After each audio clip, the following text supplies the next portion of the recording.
Mari kita bersatu dalam doa. Tuhan, terima kasih untuk segala yang baik yang Engkau telah kerjakan di tengah kami. Dan terima kasih juga untuk hal-hal yang buruk yang Engkau pakai untuk boleh berbicara kepada kami, untuk boleh membentuk kami. Terima kasih untuk kesabaran dan kasih-Mu yang sangat besar itu ya Tuhan. Dan saat ini kami kembali mau mendengar firman Tuhan. Kami berdoa memohon kuasa Roh Kudus bekerja lagi dalam pemberitaan firman-Mu supaya firman ini bukan menjadi ilmu semata. Tapi firman ini berbicara kepada tiap pribadi, akan melawat tiap pribadi sehingga ada respon yang benar terhadap Tuhan dan firman Tuhan. Mari Tuhan berkatilah kami semua, baik yang menyampaikan beri kekuatan dan pertolongan dalam kelemahan. Dan kami juga berdoa untuk semua yang mendengar, supaya semua telinga boleh mendengar, setiap mata bisa terbuka, segala selubung bisa diangkat, dan hati bisa benar-benar terbuka. Mari Tuhan berkatilah kami semua. Di dalam nama Tuhan Yesus kami berdoa dan bersyukur. Amin. Ya, silakan duduk Bapak Ibu. Mari kita melihat bahan terakhir dalam bulan perdamaian dari Lukas pasal 19 ayat 1 sampai 10. Lukas pasal 19 ayat 1 sampai 10. Iya, tema kita hari ini adalah Sakeus anak Abraham. Lukas 19 ayat 1 sampai 10. Demikian firman Tuhan. Yesus masuk ke kota Jeriko dan berjalan terus melintasi kota itu. Di situ ada seorang bernama Sakeus, kepala pemungut cukai. Dia seorang yang kaya. Ia berusaha untuk melihat orang apakah Yesus itu. Tetapi ia tidak berhasil karena orang banyak, sebab badannya pendek. Maka berlarilah ia mendahului orang banyak, lalu memanjat pohon ara untuk melihat Yesus. Ia akan lewat di situ, yang akan lewat di situ. Ketika Yesus sampai ke tempat itu, ia melihat ke atas.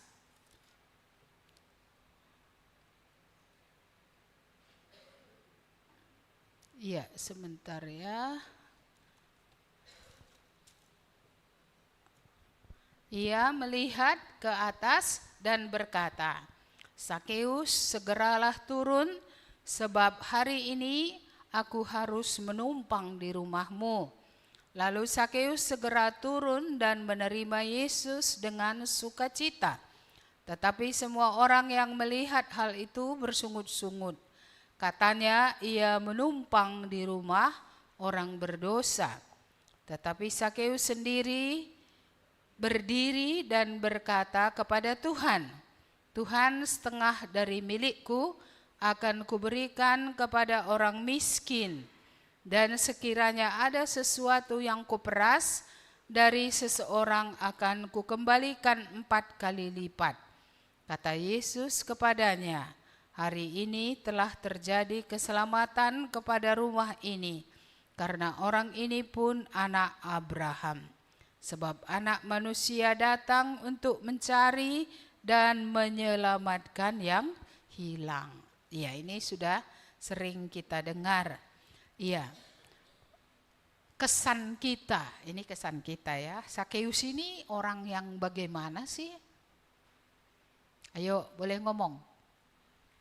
Kesan kita, Sakeus ini siapa? Orang yang seperti apa? Ayo, angkat tangan ngomong. Siapa? Yang mau jawab?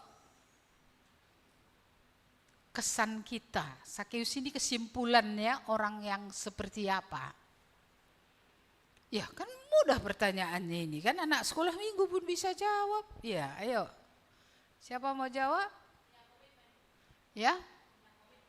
Punya komitmen. Kapan itu? Oh, setelah bertobat. Oke, ada lagi yang lain? Mari. Boleh dikupas sebelum dan sesudah, yang manapun boleh. Mari, siapa lagi? Ya? Angkat tangannya, aku nggak lihat dari mana. Oh iya, orang kaya. Oke. Orang kaya itu udah tertulis ya, bukan kesan lagi. Memang sudah tertulis dia kaya. Lagi. Ayo kreatif. Ya. Memiliki rasa ingin tahu yang tinggi. Oke. Makanya dia pendek cari-cari mau melihat Yesus ya. Oke. Lagi, ayo cepat-cepat dari belakang pun boleh. Ya, kreatif. Apa kreatifnya? Naik pohon? Ya, iya kreatif ini ya, naik pohon dia. Oke, lagi, mari. Ya, orang yang mencari keselamatan. Itu nggak tahu aku. Apa dia cari keselamatan atau hanya cari teman? Baik, ya lagi masih ada? Siapa yang ngomong ini? Gak ada tangannya terangkat. Orang yang tulus dan jujur, tapi dia tukang apa-apa? Tukang ngerampok uang orang. Iya, mungkin setelah bertemu Yesus ya, jadi tulus dia ya kan, dan jujur, ngaku-ngaku dia kan. Kalau ku tipu orang akan kubalikkan. Ada lagi, mari. Tidak menjaga harga dirinya. Ya memang gak ada lagi harga dirinya. Karena orang sekelilingnya pun menyebut dia siapa? Orang berdosa. Memang gak ada harga dirinya. Berdosa ya aja kerjanya. Oke, ada lagi. Saya mencari satu kata yang saya belum temukan dari antara kita ini. Ayo. Angkat tangan, ngomong. Di mananya yang ngomong ini? Oh, di apa sana ya? Waduh, di tangga. Apa tadi jawabannya?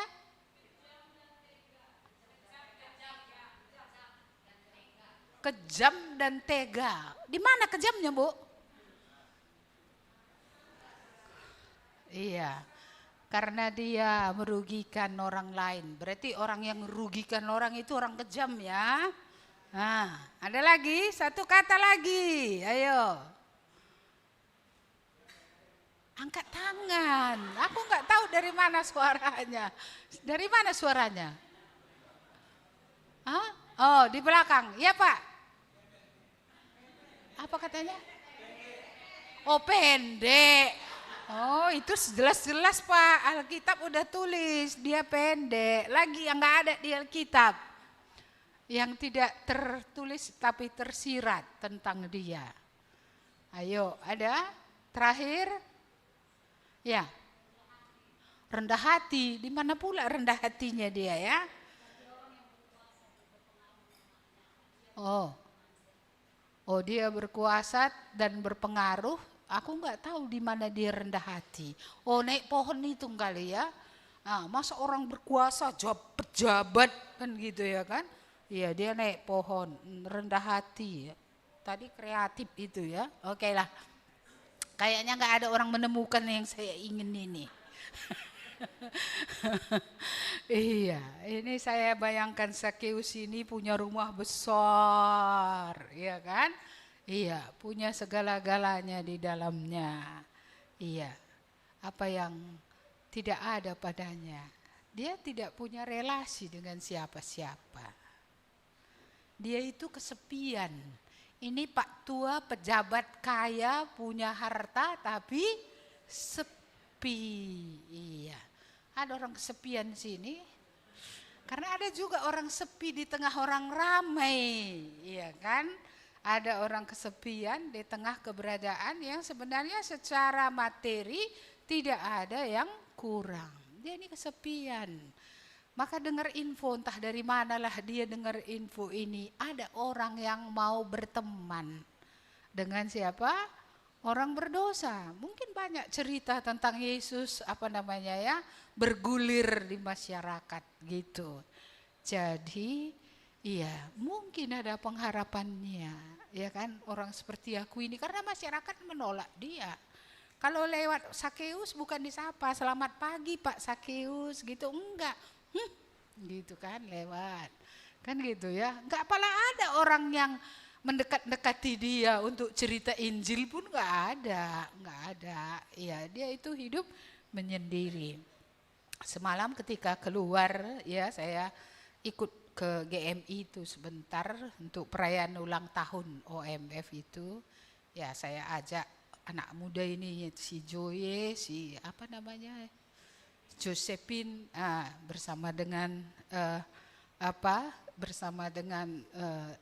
Natalin, tapi mobil kan dibawa ke Siantar, Siantar, ke tebing. Iya, jadi tadinya Natalin supaya bisa nyetir sekalian. Iya, tapi nggak ada mobil. Jadi saya ada Zoom pagi. Nah, pagi-pagi saya masih Zoom sampai jam 9:30. Ya, jadi pertama kali saya berangkat sendiri ke gereja Metodis dengan taksi. Iya, ya syukur itu supir taksinya baik, dia nggak merepet karena ada kursi roda. Biasanya kan mereka repet karena nggak berat, 25 kilo. Iya, jadi ini dia anak muda, nggak merepet dia. Naik ke atas, dinaikkannya ke atas, saya diantar sana saya sudah bisa naik roda itu sendiri sampai ke lantai 5, seperti itu. Iya, jadi di tengah jalan saya sempat cerita sama dia, kamu di sekolah di mana? Di Unimed. Stambuk berapa? 2022. Kamu pernah enggak mencari Tuhan gitu? Dia bilang enggak. Ya, jadi mungkin aku naik ke mobilmu ini untuk mengingatkan kau lah ya, aku bilang. Bahwa ada Tuhan yang mencari kamu walaupun kamu tidak mencari Dia. Ya, saya sempat cerita dari sini sampai ke sana itu kan 30 menit lebih, apalagi macet. Iya, sempat cerita Tuhan Yesus. Ketika pulang pun pulang sendiri lagi karena nggak sanggup nunggu sampai acara selesai. Saya hanya di sana beberapa jam lalu saya pulang. Itu saya naik taksi lagi. Yang ini dia keberatan ngangkat kereta kursi roda. Berat katanya. Untung ada satpam di GMI bisa ngangkat. Tapi sampai di sini saya pikir siapa nanti ngangkat. Ya pasti ada orang lead data siapalah, saya telepon baru ini. Kami juga ngomong lagi di mobil. Saya enggak tahu dia Islam. Iya, jadi saya cerita. Jadi ya akhirnya saya cerita, pernah enggak memikirkan siapa yang bisa menjamin kita ke surga, gitulah, membuka percakapan. Ya seperti itulah, tanpa saya sadari, saya pikir dia Kristen karena mukanya muka Kristen. Tapi rupanya bukan. Jadi mulailah dia menentang. Ya mulailah dia bilang, enggak begitu Bu, begininya yang benarnya menurut buku kami gitu kan. Iya, saya harus menjadi sangat sabar lah, ya kan. Oh begini yang benar, saya dengarkan saja semua apa yang dari versinya dia. Iya, Injil yang kalian baca itu sudah bukan Injil yang benar gitu ya kan. Banyaklah tuduhan-tuduhan. Jadi bagaimanalah kita tahu itu benar atau salah Pak, saya bilang. Kalaulah itu benar kan sudah rugi kali. Karena kalau itu yang benar kita menolak kebenaran itu, saya bilang. Iya, tapi kan di Alkitab kalian itu ada disebutkan katanya tentang nabi mereka. Ya diberi nama Ahmad. Saya ceritakan pada dia bahwa yang dimaksudkan oleh Tuhan di situ adalah penolong yang lain yang sama kualitasnya dengan Allah. Apakah Ya, saya sebutkan nama nabi itu mereka, apakah dia sama dengan Allah? Apakah dia bisa menolong kita? Iya, dalam hal dosa, dalam hal surga, dalam hal hidup, begitulah. Saya masuk sampai akhirnya sampai di sini kami pulang dengan bersukacita dalam arti kata ya. Saya bilang sudah sampai di sini Pak, sampai di sinilah percakapan kita yang menarik. Nah, jadi nanti mari kita cari mana yang bisa menjamin ya bahwa kita orang berdosa ini bisa diselamatkan, diampuni. Bapak orang berdosa tidak? Iya orang berdosa. Jadi mari kita cari ya Pak, selagi nafas ini masih ada. Saya kasih ongkosnya, saya lebihkan. Karena tadinya dia nggak mau ngangkat kursi roda, jadi ngangkat dia bersama dengan Litna, jadi upahilah dia ngangkat itu sedikit kan. Nah seperti itulah. Ya, jadi kembali ke Sakeus tadi, dia sebenarnya hidupnya kaya, tapi kaya berjabatan. Iya, dia menghalalkan cara untuk mendapatkan uang dengan cara yang tidak benar, karena sebagai pemimpin dia, pejabat pemungut cukai kan dia harus ada yang disetor ke pemerintah Roma, ada yang disetornya ke kantongnya. Ya kan, dan mungkin untuk keluarganya juga, dan mungkin tak ada juga tukang pukul disewanya karena banyak yang nggak ngasih pajak, jadi kan disuruh nagih lah kan gitu ya, menagih dari masyarakat. Jadi dia butuh orang-orang yang dia juga gaji loh. Iya, jadi itulah hidupnya. Iya, saya merasa dia orang yang sangat kesepian. Kawan yang sesungguhnya nggak ada. Iya, mungkin kawannya senang-senang aja ada. Kawannya tadi untuk memeras orang banyak. Iya, tapi tidak ada kawan the real friend gitu ya. Kawan yang sesungguhnya. Aku nggak tahu kita ini masih punya kawan ya kan. Entah kawan kita pun kawan kedai kopi sajanya, minum sama. Atau kawan makan rame-rame, ya kan? Iya, bukan kawan yang care gitu ya, peduli. Iya, saya tidak tahu apakah ada orang yang pernah menyampaikan tentang Tuhan kepada Sakeus. Tapi dia mendengar berita tentang Tuhan Yesus. Iya. Dan kita melihat tadi di sini memang benar, dia pengen tahu orang seperti apa Yesus itu. Saya tidak merasa dia cari keselamatan, dia masih cari ya seperti apa Yesus ini, iya, seperti apa dia, iya.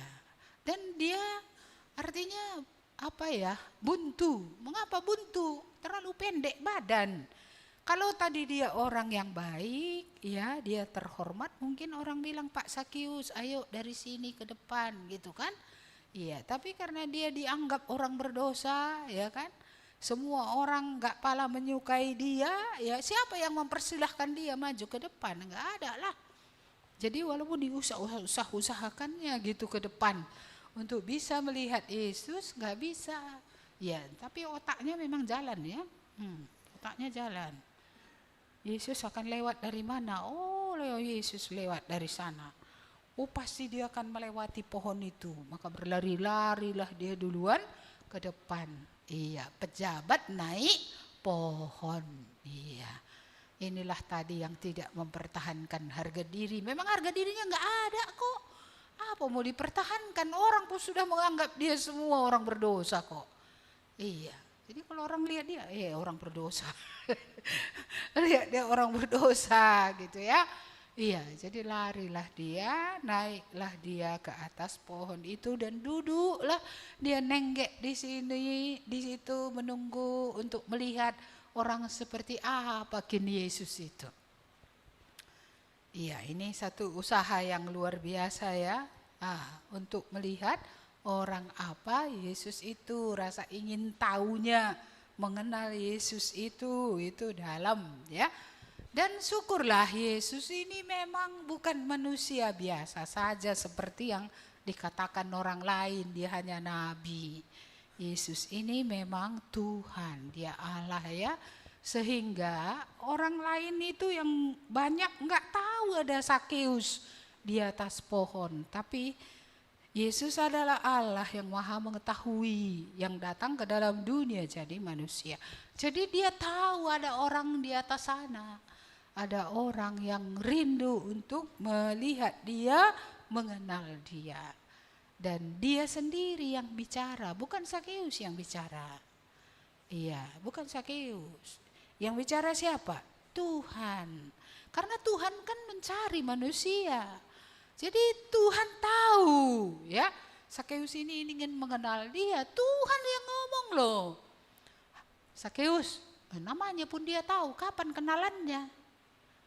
Karena Allah maha mengetahui, makanya Allah tahu nama Sakeus. Iya, Sakeus turunlah. Aku hendak menumpang di rumahmu. Tak termimpikannya pun tak pernah itu. Bahwa Yesus akan berkata, aku harus menumpang di rumahmu. Ini orang bule menyatakan divine appointment ya. Suatu perjanjian yang dibentuk di surga. Jadi memang harus ada pertemuan antara Yesus dengan Sakeus. Dan akhirnya Sakeus turun. Lari-lari dia, cepat-cepat ya, bukan lari-lari, kayak mana lari-lari di pohon ya kan.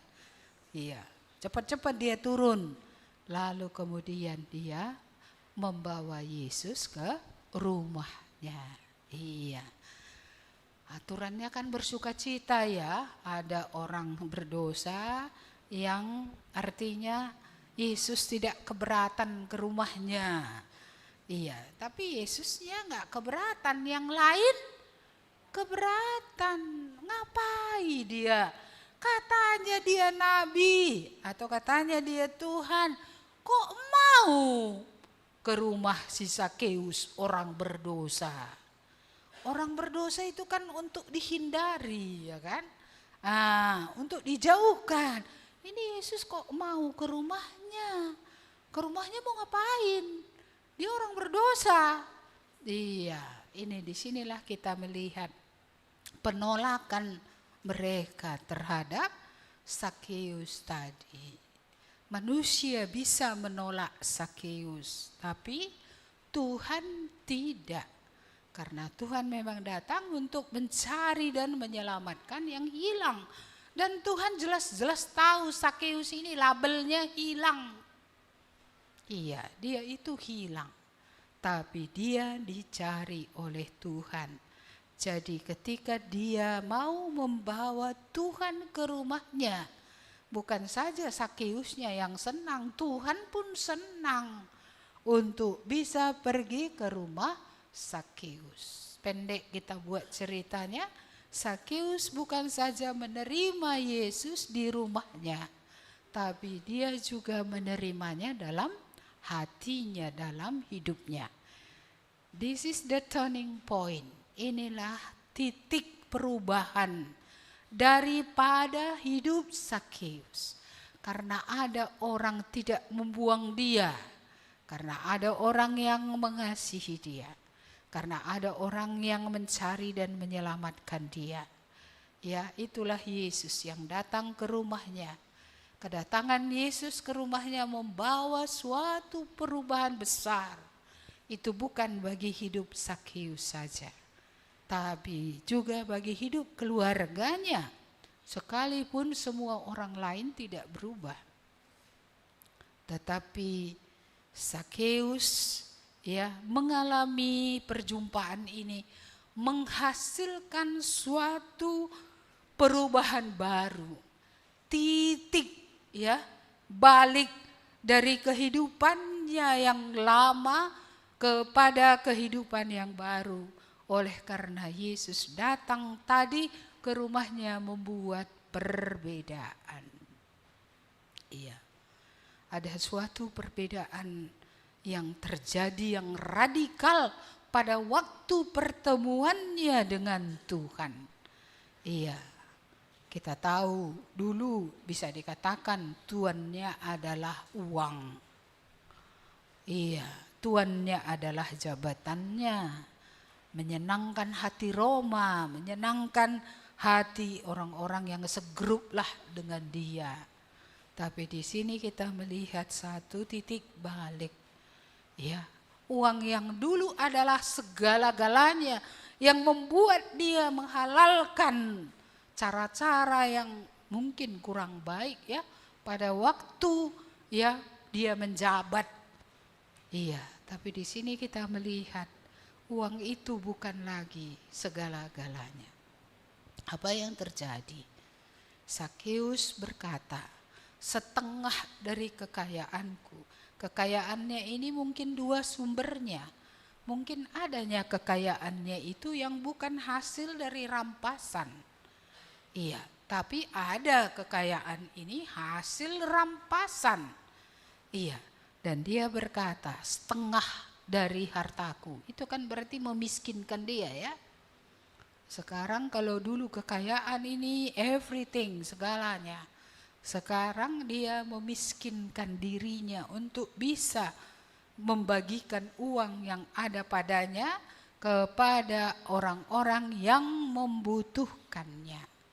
Iya, jadi kita melihat di situ hatinya sudah berubah. Hatinya sudah pada Tuhan. Hatinya tidak melekat pada uang. Uang bukan lagi segala-galanya. Dulu ketika menjabat, uanglah tujuan. Sama seperti kita hari ini, entah menjabat, entah enggak menjabat, uang tujuan. Cari uang sebanyak-banyaknya, ya kan?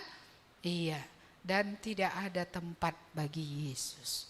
Tapi sejak ada tempat bagi Yesus di rumah dan di hati Sakeus, uang bukanlah prioritas. Uang nomor berapa ya gitu. Jadi setengah itu kan kalau dia kaya kali ya setengah udah tinggal nggak kaya kali lagi lah. Sedang atau mungkin akan menjadi miskin. Apalagi kalau ada orang yang kuperas, iya. Ini kalimat ini berarti besar kemungkinan ada yang diperas. Iya, tapi kita melihat perubahan Sakeus ini membuat kalau ada yang dia peras, dia bersedia mengembalikan 4 kali lipat. Suatu keadilan besar-besaran bagi orang yang diperas. Karena tiap orang diperas nanti dijumpai. Mungkin ada catatannya juga. Karena kadang ada juga orang yang mencatat kesalahannya kepada orang lain. Ya, jadi ini dikembalikan modal yang dirampas itu. Bersama-sama dengan apa? Bersama-sama dengan bunga-bunganya. Iya, jadi kita melihat di sini terjadi keadilan bagi yang dirugikan. Bagi yang dirugikan. Jadi yang dirugikan ini akan diberkati kali lah ini ya. Kembali uangnya yang tadi apa? Iya. Diperas oleh orang, ditambah lagi dengan bonusnya. Iya. Jadi kesaksian Sakeus karena pertemuannya dengan Yesus ini luar biasa ini. Luar biasa. Karena banyaknya orang, ya kan? Dia datang kepada Tuhan untuk bertobat, mengakui dosa-dosanya. Tapi dia tidak mengembalikan seperti Sakeus keadilan kepada orang yang pernah dirugikannya. Iya. Jadi ini sesuatu yang hebat, ya. Orang yang pernah diperlakukannya tidak adil mendapat keadilan ketika dia masih hidup, uangnya dikembalikan. Jadi tidakkah kesaksian akan Tuhan Yesus itu luar biasa? Kenapa berubah Pak Sakeus itu? Dulu dipaksa-paksanya kita bayarinya. Sekarang dibalikkannya uang kita. Ya. Dibalikkannya, siapa yang membuat perubahan dalam hidupnya? Iya, akhirnya orang tahu. Yesus berkunjung ke rumahnya. Iya, jadi Yesus saja bersahabat dengan dia, menerima dia. Ya, jadi Itulah titik balik hidupnya. Sudah ada penyerahannya kepada Yesus ini, sehingga harta yang banyak itu yang didapat tadi sebagian besar dengan cara yang tidak benar dikembalikan kepada orang yang dirugikan. Saya tidak tahu kita bertemu di Yesus dampaknya apa ya. Iya, tentu kalau bertemu Yesus senang kita. Yesus menerima kita walaupun kita jelek, jorok, najis, kotor, berdosa. Senang. Mengapa? Karena Tuhan membersihkan kita dari segala kotoran itu ketika kita datang padanya. Kita diampuni. Tapi akan adakah kesaksian kita kepada manusia lain? Ya, oleh karena pertobatan itu, oleh karena pertemuan dengan Yesus itu, adakah orang lain beroleh keadilan? Adakah orang lain beroleh berkat? Adakah orang lain beroleh kesaksian? Mengapa Sakeus ini berubah? Mengapa kita juga berubah? Dari sikap hidup kita yang lama kepada sikap hidup yang baru. Adakah? Apakah orang juga bisa melihat perubahan pada kita seperti melihat pada Sakeus? Iya, saya rasa masyarakat besar-besaran melihat, ya, karena dia pejabat, kita mungkin enggak pejabat. Jadi mungkin enggak seluas itu orang melihat, tapi setidaknya lingkaran kecil, orang yang dekat-dekat dengan kita bisa melihat perubahan karena Yesus sudah datang ke dalam hidup kita. Adakah lingkaran kecil, keluarga, orang-orang terdekat, ya, teman sekerja, ini kan lingkaran kecil ini. Setidaknya lilin itu menerangi, enggak lebar ke sana, tapi kecil pun masih ada terangnya menerangi sekelilingnya. Karena namanya lilin kecil kan enggak seperti matahari seluruh dunia bisa diteranginya, tapi kalaulah dia menyala, dia akan berpengaruh terhadap sekelilingnya. Sekelilingnya akan melihat, oh dia itu orang bertuhan. Iya, dia itu memang orang bertobat itu, gitu ya kan. Dia ini orang yang memang bukan seperti kita. Kita dunia, uang. Iya, dulu mantan, dia dulu begitu. Tapi sekarang tidak. Masihkah kita memanipulasi orang ketika kita sudah datang kepada Tuhan? Masih adakah orang yang kita rugikan? Kita hanya datang untuk keuntungan. Tidak pernah ada keadilan terhadap dia yang kita rugikan. Iya, jadi pertobatan ataupun iman Sakeus ini real. Nampak dalam perubahan hidupnya. Saya tidak tahu apakah dia masih jadi pejabat.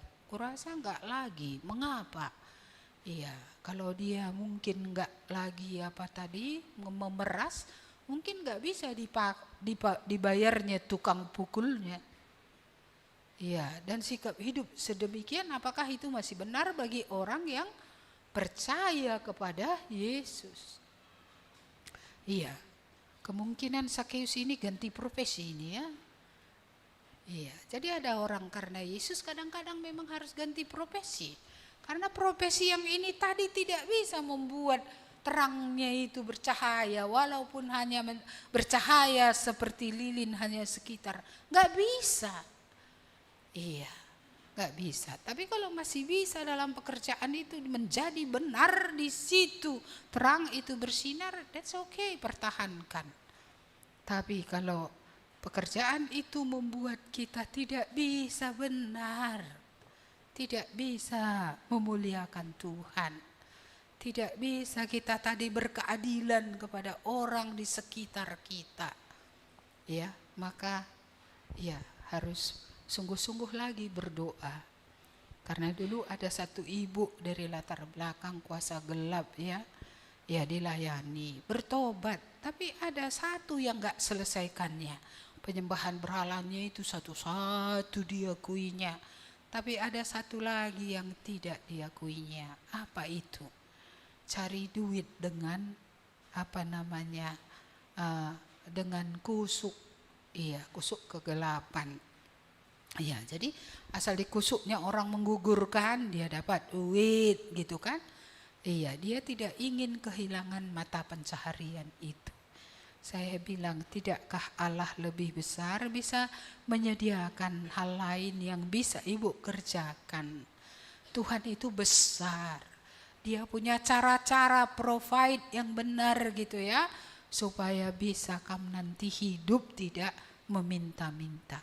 Karena umurnya pun masih muda, waktu itu 50 itu kan kerja pun masih bisa. Istilah berladang nanam apapun masih bisa. Iya, tapi inilah dia akhirnya ketahuan karena waktu dengar firman Tuhan gitu beol dia di situ. Jadi setelah bawa kamar mandi dibersihkan, ditanya, kenapa Bu, apa ada yang belum tuntas? Rupanya enggak tuntas, ini tadi ditinggalkannya. Dosa yang membuat dia beruntung itu enggak tuntas. Iya, yang lain itu mau dia meninggalkannya karena dia lihat juga enggak ada keuntungannya. Iya, tapi ini yang menguntungkan tidak mau ditinggalkannya. Dan Tuhan tidak mau ditipu, dan kami juga tentu Tuhan mau kami tidak ditipu dengan kebohongan karena menyelesaikan dosa sebagian besar tapi menyisakan dosa tertentu yang menurut dia masih mendatangkan keuntungan bagi dia. Dia masih berjiwa penipu, dia menutupi fakta ini gitu. Iya. Seperti itu ya. Jadi Tuhan mau ketika kita datang, jangan ada lagi yang ditanggungi. Kita lihat, saya rasa Zakeus tidak tanggung-tanggung. Setengah hartaku kepada orang miskin.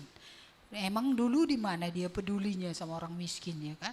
Ini kita lihat dia peduli, solidaritas terhadap orang-orang terpinggirkan. Mungkin teringat dia pun dulu terpinggirkan karena dia kesepian. Tidak ada teman, tidak ada siapapun yang menerima dia.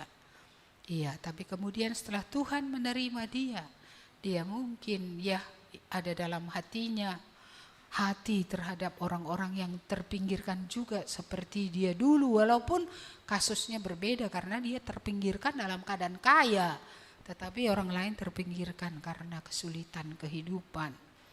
Iya, dia tergerak hatinya untuk menolong orang-orang miskin itu. Tapi yang kedua ini saya rasa sangat dalam.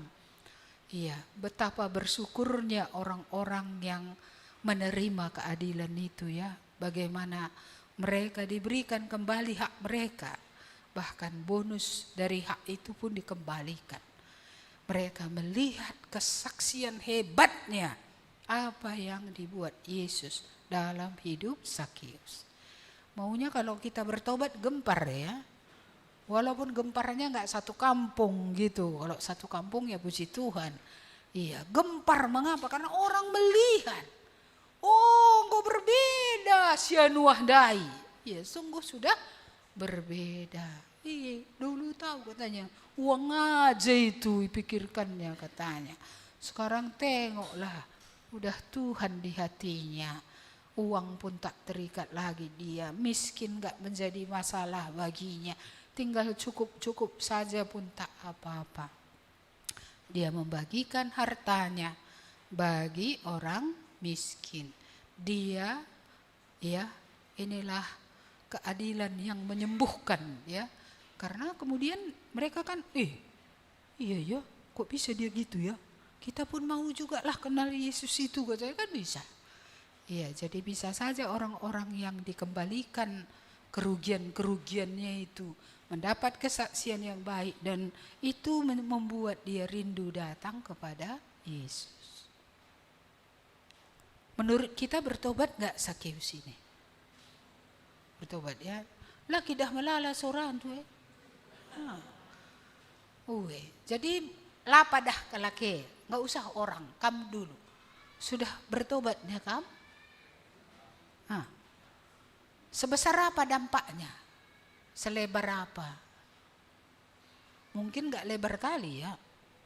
Tapi ada nggak orang melihat? Memang sudah berubah. Lanai bagi si gel-gele. Memang sudah diubahkan oleh Tuhan. Iya. Dan yang lebih hebat lagi di sini adalah Tuhan sendiri, Yesus sendiri di sini berkata, hari ini telah terjadi keselamatan kepada rumah ini karena orang ini pun anak Abraham. Siapa yang mengakui keselamatannya? Yesus sendiri mengakui sudah menerima keselamatan Sakeus ini. Iya, besar kemungkinan ada istrinya dan juga keluarganya ya. Iya, jadi sudah datang keselamatan.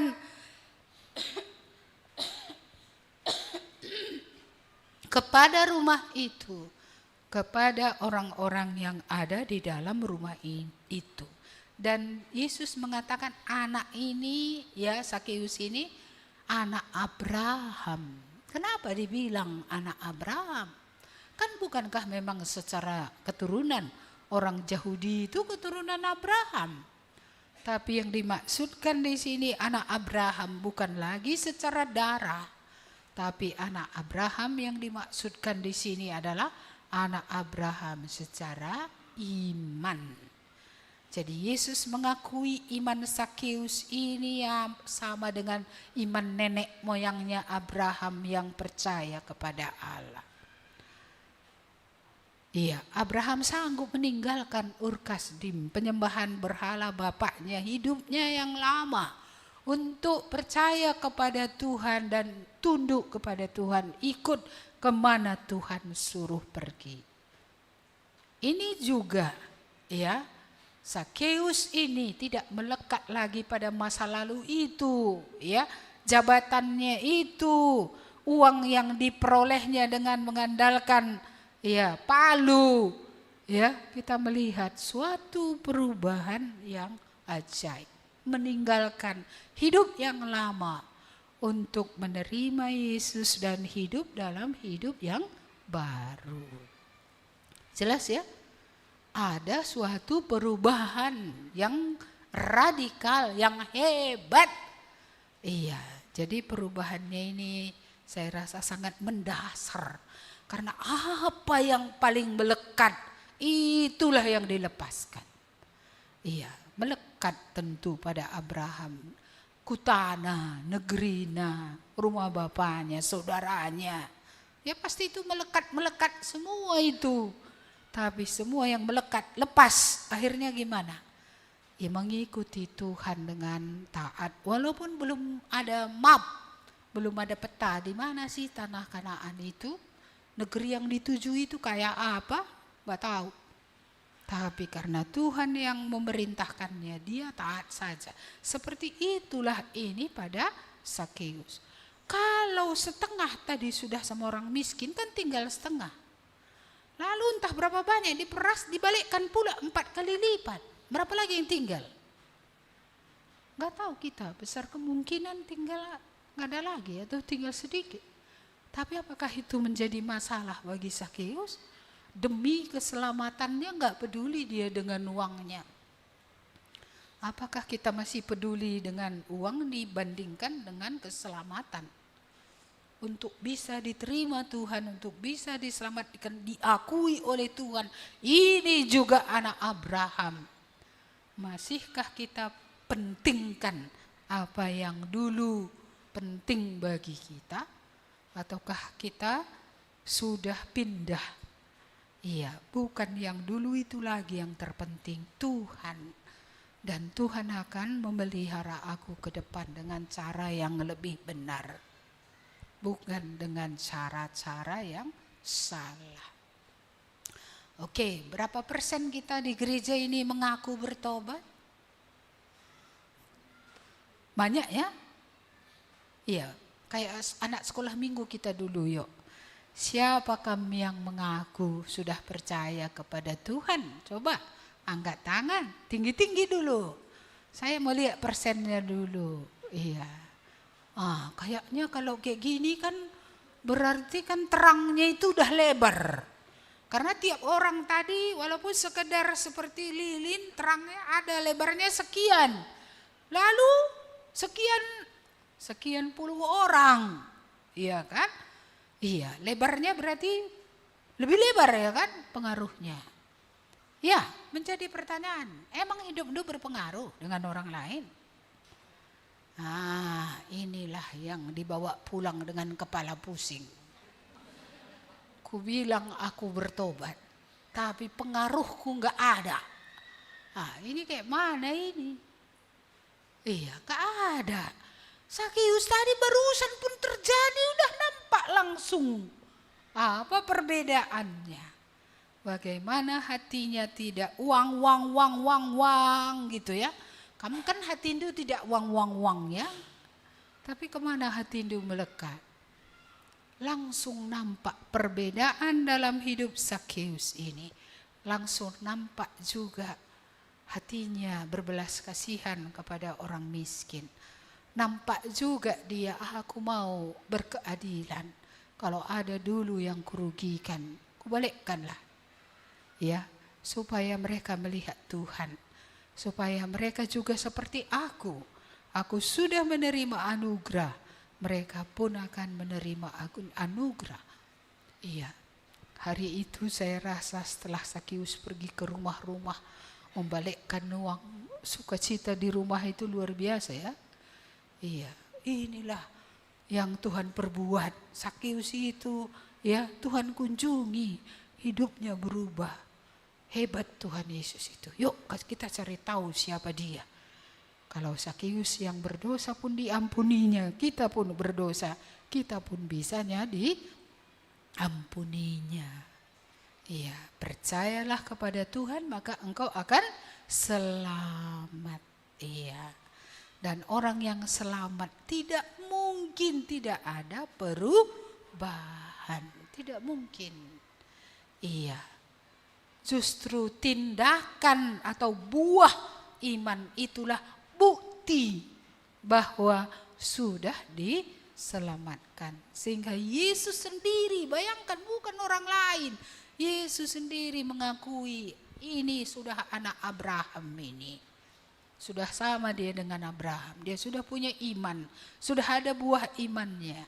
Sudah ada tindakan iman dalam hidupnya. Iya. Jangan nanti ngaku dosa saja, terima Tuhan Yesus, buahnya enggak ada. Harus ada suatu buah perubahan oleh karena Yesus itu sudah kita terima dalam hati kita, dalam hidup kita. Iya. Ada yang bertobat tapi tak berubah? Ulangi. Sekali lagi, akui dosa itu satu-satu. Mungkin belum jijik kamu sehingga enggak ada perubahannya. Belum kamu lihat yang mengerikan itu sebagai upah dosa itu. Ya, belum ada muncul ya iman itu, muncul kasih karena iman itu. Iya. Kalau sudah diberikan ialah semua untukku. Kalau aku sudah diampuninya. Dosaku yang banyak itu dibersihkan. Aku diterimanya menjadi anak. Tumbuh kasih kepada Tuhan. Tuhan, aku mau melakukan apapun yang kau katakan. Aku mau melakukan apapun yang kau katakan. Tinggalkan ini, kata Tuhan. Tinggalkan. Saya senang dengan kesaksian tadi, walaupun ini versi orang muda ya. Tapi bagaimana dalam masa zaman ini ya, bagaimana orang muda ini dikuasai oleh HP ini tadi. Tapi syukurlah bagi orang yang sudah diterangi HP ini bukan untuk kejelekan lagi. Dia tidak mencari program yang merusak dia, yang tidak membangun dia.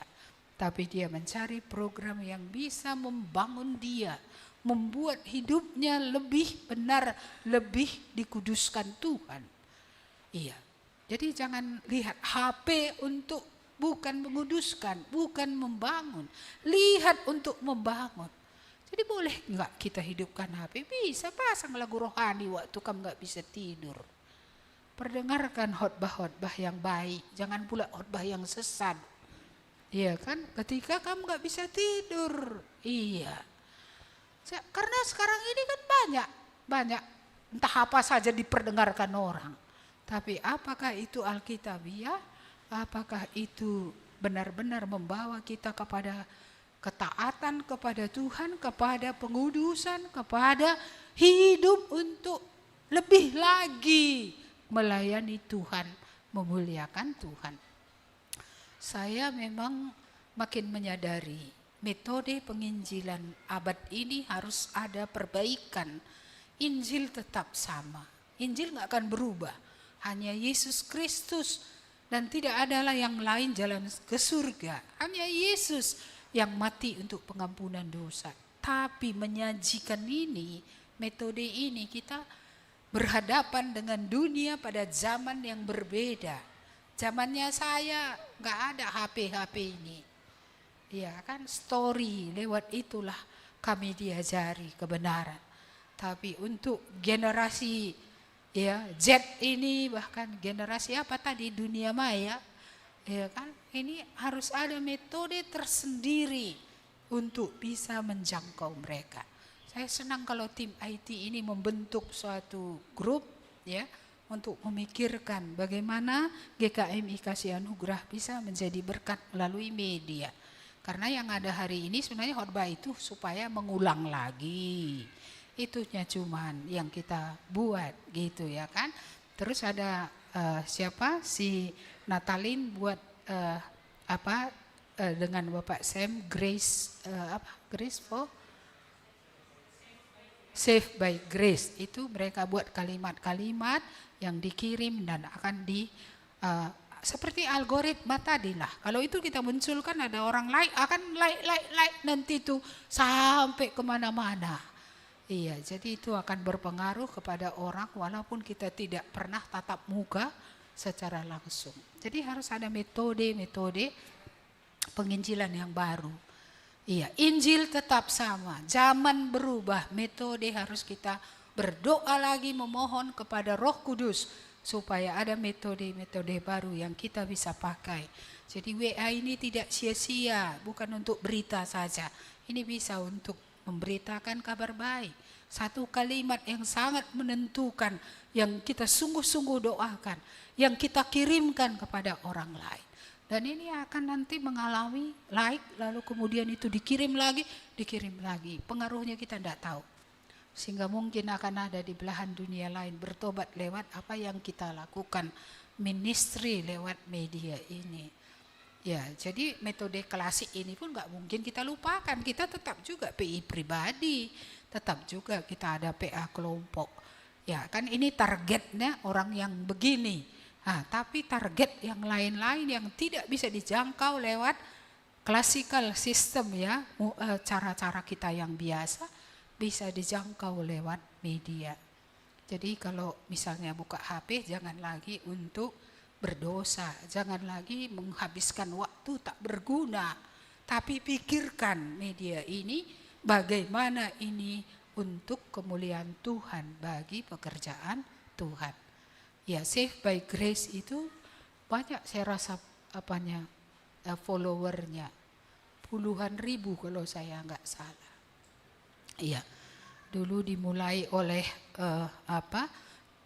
Natalin dulu dari muda udah buat itu, lalu ya saya harap ada kerjasama dengan Bapak Sam, lalu Joye tadi ya kalau dia punya bakat di untuk hal-hal seperti itu media, mungkin ini menjadi salah satu pelayanan gereja juga bisa. Iya, jadi bukan saja SEAL, Bible Camp, ya pembinaan, tapi ada lewat media ini kita bisa menjangkau orang-orang yang tak terjangkau. Jadi Kerajaan Allah tadi kan bukan semua orang yang diselamatkan yang ngumpul di gereja untuk bermisi kepada daerah yang lain. Tapi juga orang-orang diselamatkan di luar gereja yang bisa bermisi juga untuk menjangkau yang lain. Jadi itu sebabnya ini memang dadakan konven yang di Jakarta itu ya dilakukan oleh Pak Stephen Tong. Ya, tapi saya karena menyadari itu sangat penting, ya saya belum memang menyampaikan kepada majelis, tapi saya rasa ini keputusan yang harus segera diambil karena satu hari mereka harus sudah isi semua syarat-syaratnya itu supaya kita bisa memberangkatkan mereka dengan subsidi sedikit. Ya, seperti itu. Ya, jadi mari kita doakan keberangkatan anak-anak kita ini supaya ini mereka bisa menangkap apa yang Tuhan mau katakan. Ya, dalam penginjilan yang tetap sama tapi metode yang kita harap ada Roh Kudus bawa kita untuk mengerti metode untuk pelayanan di abad ini bagaimana kita buat. Karena kita pun harus ada perubahan juga. Gak bisa kita begini saja terus. Ya, bagaimana supaya pekerjaan Tuhan ini lebih maju, lebih bisa dikerjakan dan ya berharap lebih banyak hasil ya. Itu juga harus kita kerjakan. Jadi mari kalau kita mengaku sudah bertobat, ada buah pertobatan seperti hidup Zakheus tadi. Nampak buahnya itu. Nampak perubahannya itu ya. Supaya kita juga ya sungguh-sungguh karena Tuhan memang menjadi baru. Memang ada perubahan.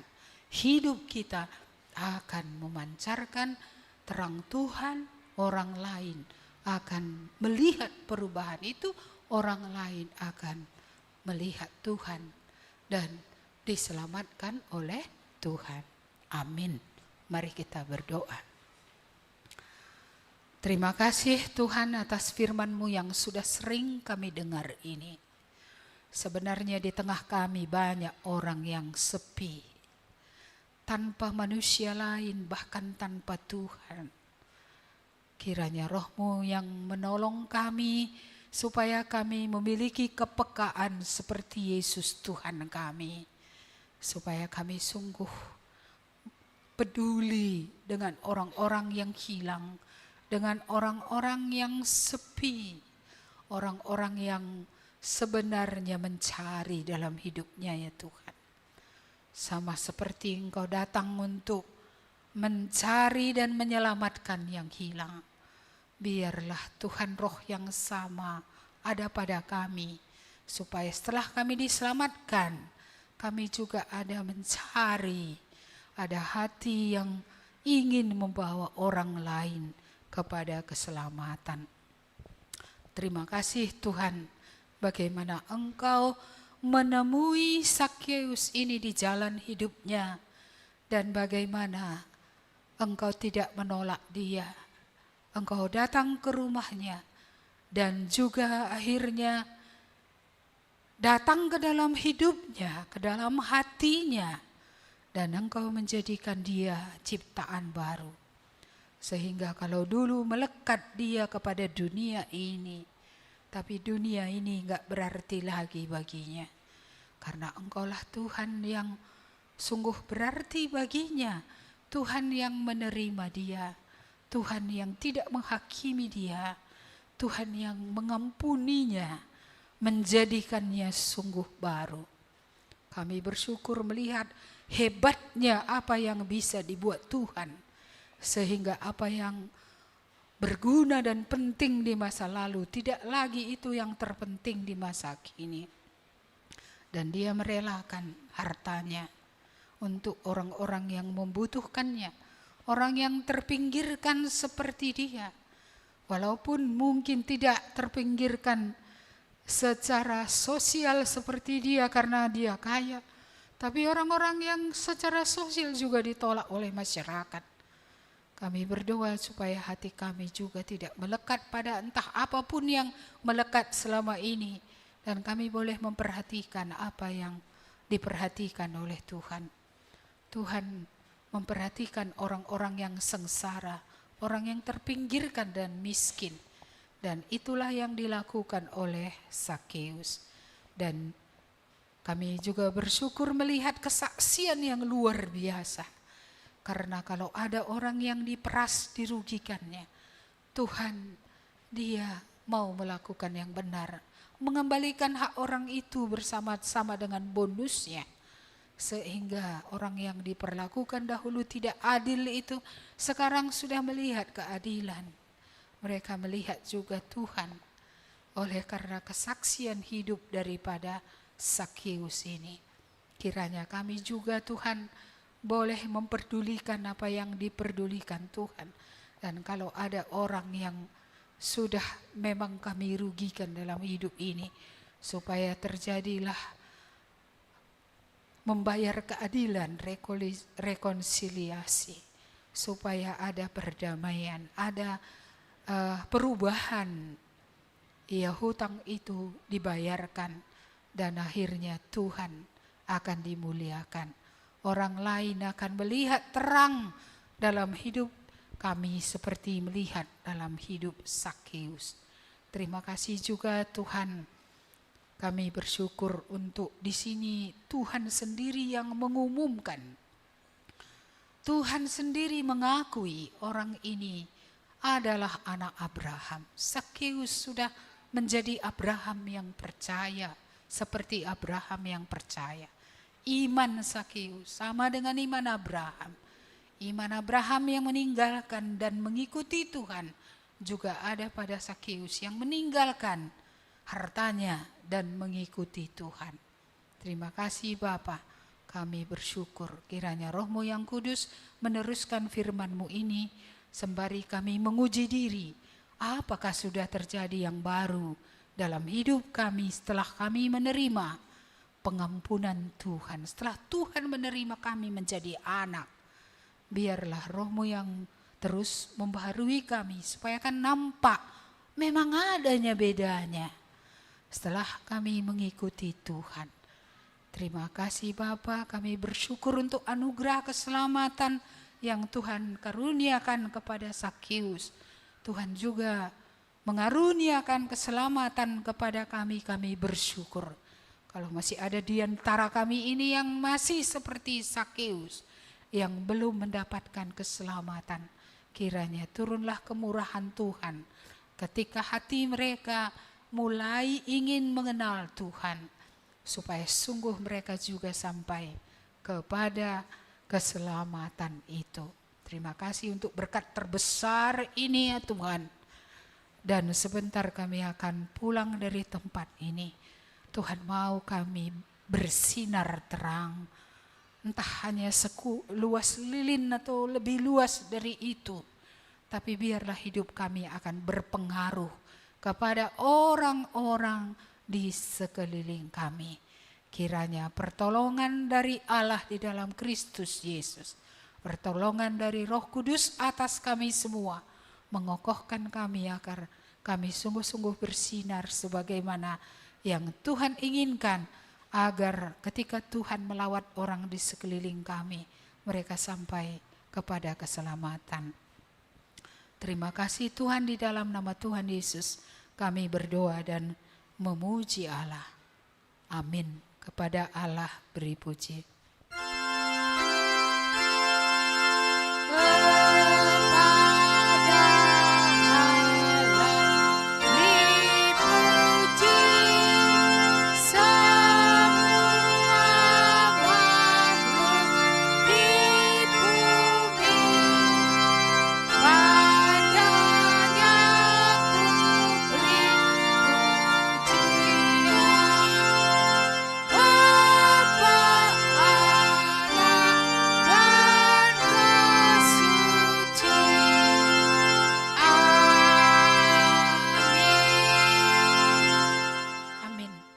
Selamat hari Minggu, Tuhan memberkati.